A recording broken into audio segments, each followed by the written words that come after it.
Como é que vocês veem isso, essa falta de investimento, né? A gente sabe que as pessoas não têm dinheiro, é mais complicado, assim, não é acessível para todo mundo. Mas, assim, essa falta Como é que vocês veem isso? Essa falta de comprometimento, de investimento, de achar que talvez só ir para uma academia já funciona. Ok, funciona uma parte, mas não funciona tudo. Se eu for no shopping comprar uma blusa, funciona. Como é que vocês veem isso? Acho que hoje já não cabe mais isso, né? Eu acho que hoje a gente tem tanta informação levando a gente a buscar ajuda que eu acho que já não cabe mais essa falta de investimento. Lá atrás, e aí eu vou voltar um pouquinho na minha história, eu era comissária de voo e tive depressão. E eu não fazia ideia que eu tava com depressão. Como é que alguém chora olhando pra Torre Eiffel, né? Porque não dá, né? Então eu viajava o mundo por conta da profissão e vivia triste. E vivia somatizando, né? Então vivia trazendo pro meu corpo doenças emocionais que eu nem sabia que eu tava tendo. Até que um olhar do médico da minha companhia, que eu trabalhava, me pescou lá e falou: Thalita, o que você tem tá além disso. Não é um piriri, não é um... sei lá, não é nada disso. Tá no teu emocional, e me fez procurar um psiquiatra. E eu fui muito bem acolhida, fui muito bem ótimo. recebida, isso lá atrás. E aí ela falou: olha, Thalita, vamos aqui, vamos juntas, você vai fazer terapia também. E eu investi tudo, como você tá falando aí. Foi aí que eu me encantei pela psicologia. Falei, gente, eu quero fazer isso na minha vida. Eu quero ajudar as pessoas assim como me ajudaram também. Quero ser igual você quando crescer. Quero ser igual você, Saletinha, quando eu crescer. Porque isso demanda tempo, né? Não é só dinheiro também. Não. Porque tem muita gente que tem dinheiro, mas diz que não tem tempo, né? Então é a mesma coisa de ir pra academia. A pessoa sempre diz que não tem tempo. Então hoje se tem tempo, tem dinheiro, tem disposição, tem informação, né? E quer se expor, porque é uma exposição nossa que a gente tem que se expor. Gente, não tem investimento melhor no mundo do que a gente se autoconhecer. Eu sou suspeita para falar, acho que todos nós somos, né? Mas é um diferencial porque essa exposição é bom a gente até deixar claro que você está falando, eu estou entendendo que você está falando dessa exposição, mas assim, é óbvio que tem todo um sigilo da profissão. Sim, né? É uma exposição que eu falo, o paciente fica nu na minha frente. Sim. Não literal. O tempo dele, né? Não literal. Mas ele se desnuda realmente, porque na verdade ele tá colocando assim, eu costumo falar, o seu sagrado ali. Ele tá falando, ele tá... no tempo dele também, né? A gente também não fica forçando nada, é uma exposição gradativa, cada um no seu tempo, cada um... Tem gente que chega ali na primeira consulta e já tira a roupa toda. E tem gente não que literalmente, não que literalmente, claro, né? Tem gente que não, vai tirando o casa. casaquinho primeiro. E aos pouquinhos a gente sempre respeitando isso. Tira sapato, tem paciente que vai, entra no consultório, tira o sapato. Aí, vocês conhecem, que a gente atende na mesma clínica, tem o divã, tira o sapato, aí senta, aí às vezes deita. A primeira vez que eu lembro que eu atendi uma paciente adolescente, me veio aqui na cabeça, ela falou: posso deitar? Eu falei: pode, que ela não queria me olhar. Fica à vontade. Aí agora ela já me chama de Mi. Isso é gostoso, né? Oi, Mia!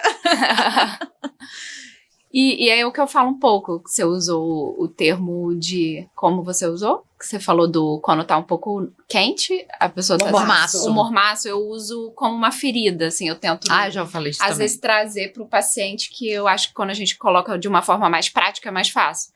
E aí eu tento explicar que a terapia é como isso, né? A terapia não é um bate-papo de amigas, né? Eu acho que mexe na ferida, limpa. Então, muitas vezes, alguns pacientes vêm pra mim achando que tá piorando com a terapia ou com o tratamento. E aí, é o que eu falo, acho que é desnudar, botar isso tudo pra fora. Pode parecer que tá piorando, porque, né? Limpar ali, tirar tudo aqui. Dói, machuca. Eu falo isso também, eu falo comento também, quando começa a doer. Porque, assim, tem paciente que às vezes é difícil, aí entra a importância, gente, da medicação. Eu tive uma paciente que eu cheguei para os pais, um adolescente, e eu falei: olha, se não tiver uma medicação junto, não for até um psiquiatra fazer uma medicação, eu não vou conseguir mexer nas questões.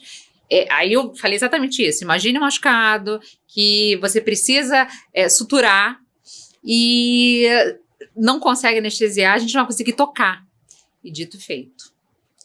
Todas as vezes que eu entrava em qualquer coisa que eu sabia o ponto que era, não conseguia. Aí fizemos um caminho maravilhoso porque aceitou, teve a medicação, tudo, e agora a gente está... Sim, e aí o remédio entra isso, é como se fosse o antibiótico para tentar sarar, porque só ficar limpando ali, você pode perder o braço. Isso. Então, às vezes é necessário a medicação. Então, eu sempre tento equilibrar e mostrar a importância, claro, com cuidado, que eu acho que também medicar demais o paciente não é bom, tem os seus malefícios. E aí a gente vai indo aos pouquinhos, no início, às vezes vocês encaminham alguns, eles têm uma certa resistência. E aos poucos, né, eu acho que, como você falou, a gente precisa respeitar o paciente. Eu ouço muito o que ele tá me falando ali. Se ele chegou ali e falou, não quero tomar esse remédio, eu vou ter que ouvir e tentar ao máximo não passar essa medicação porque ele não quer tomar. A gente não pode obrigar ninguém a nada, e eu acho que tem até um efeito reverso, né? Você ficar ali obrigando o paciente pode até piorar, né? É porque é escolha, né? Não tem jeito, é escolha. Sua vida, você tem que entender que a sua vida é sua, que você tem escolha. E a importância também de ser todo um sistema funcionando em conjunto, né? Por exemplo, quando a gente individualiza o paciente, a gente sabe das necessidades dele, tá trabalhando junto, a gente sabe como fazer a melhor escolha, sistema, né? a melhor escolha. Por exemplo, eu tenho um paciente pequenininho que tem TDAH.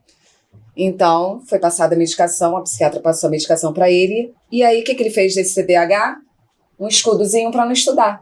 Eu já escutei. Né? Falando isso. Pra que eu vou prestar atenção na aula? Eu tenho TDAH, eu tomo um remedinho aqui, não vou prestar atenção mais na aula. E tem prova diferenciada. Tem prova diferenciada, tenho mais tempo para fazer a prova do Enem. Então, tô ganhando aqui e vou usar isso como escudozinho.